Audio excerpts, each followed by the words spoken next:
Cooking with Cobb. I'm your host, Jeff Cobb, and today we're going to be making fried chicken. This is going to be fabulous. This is a great recipe. I'm going to be using a mixture of butter and Crisco in order to fry my chicken. You can use lard, which is probably more traditional, but I like to use Crisco.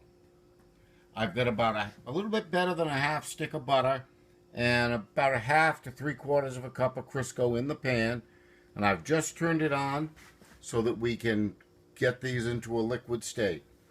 Over here I have my chicken. I have 4 chicken thighs and 4 chicken legs. They've been rinsed and dried and they're just about ready to go. Okay, we're going to let our Crisco and butter get up to speed for us, but in the meantime I'm going to start coating my chicken with flour. I only use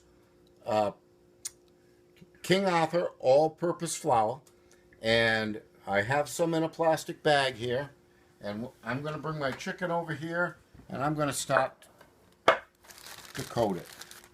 It's really a simple thing. You just put your chicken in the bag and shake the heck out of it. Just make sure you hold it firmly at this end so you don't wind up with flour everywhere. That could be a cleaning nightmare.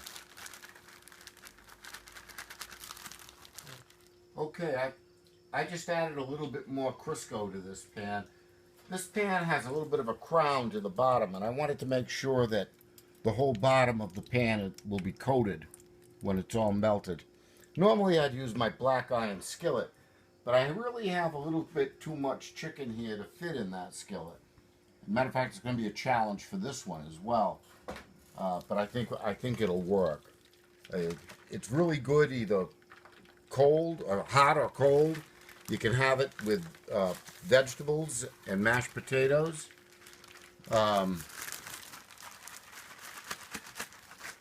Or you can just have a piece of cold chicken. It's pretty darn good stuff. Okay. It's been 15 minutes, and I'm going to flip my chicken over.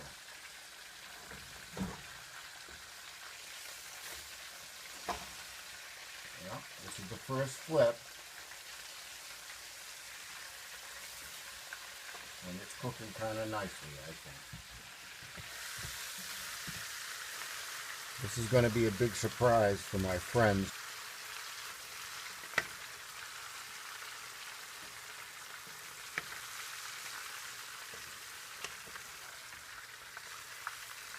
This is only the first flip. It's going to get flipped again.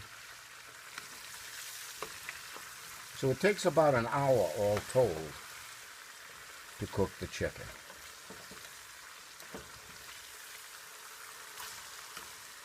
I moved the pan to this back burner because I was doing some work over there and I didn't want to wind up disturbing it. So now that I've flipped it, I'm going to salt and pepper this side. So there's the salt. And now a little bit of pepper. Just plain black pepper. And I'm going to put the cover back on. And I'll see you back here in about another 15 minutes.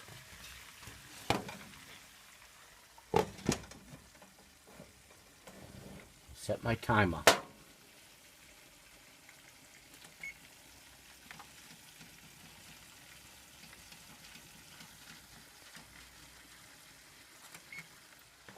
Okay, I just flipped my chicken for the second time and it looks like it's coming along nicely.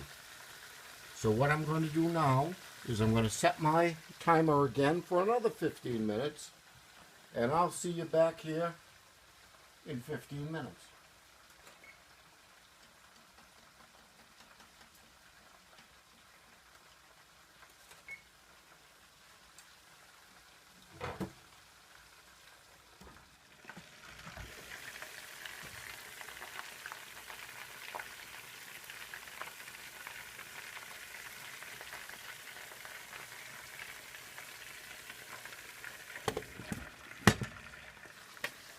Okay, the timer just went off, and I'm flipping the chicken for the last time. This is going to be good. I can tell. It looks nice.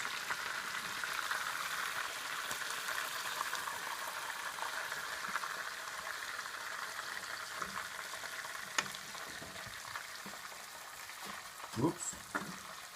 There we go.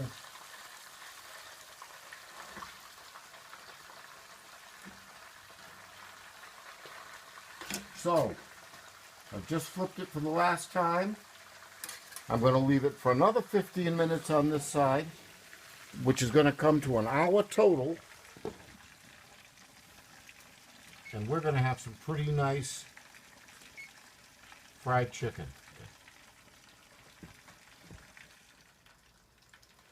All right, the timer just went off for the final time, and it looks to me like our chicken is done.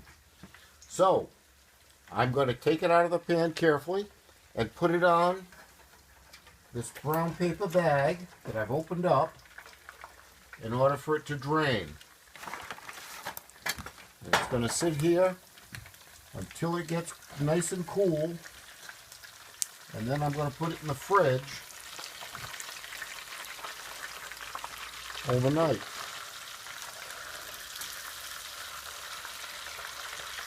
Look at that. Does this look wicked good or what?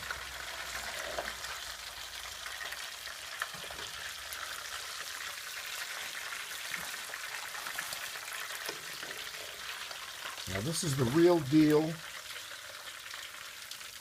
It's going to be tender and juicy and crispy on the outside. Two more legs to come out here. Whoops. And it is going to be cooked nicely. I don't know if you've ever had fried chicken that someone made that was nice and crispy on the outside, but raw on the inside. Well, this will be cooked all the way through. This is perfect. Brings back memories. When I was a kid, on Saturday afternoon, my mom would cook chicken like this, and she'd tell my dad that she thought that they ought to go on a little car trip on Sunday afternoon. So after church, they'd pack a picnic basket, get in the car, and off they'd go. And they had a grand time. They'd go down by the ocean and have a nice little picnic and spend the afternoon there. I think you're going to love this fried chicken if you do it the way I did it. Remember, it's 1 hour. It takes 1 hour to cook this. Don't skimp on the time. Okay, so there you have it. From my kitchen to yours, enjoy.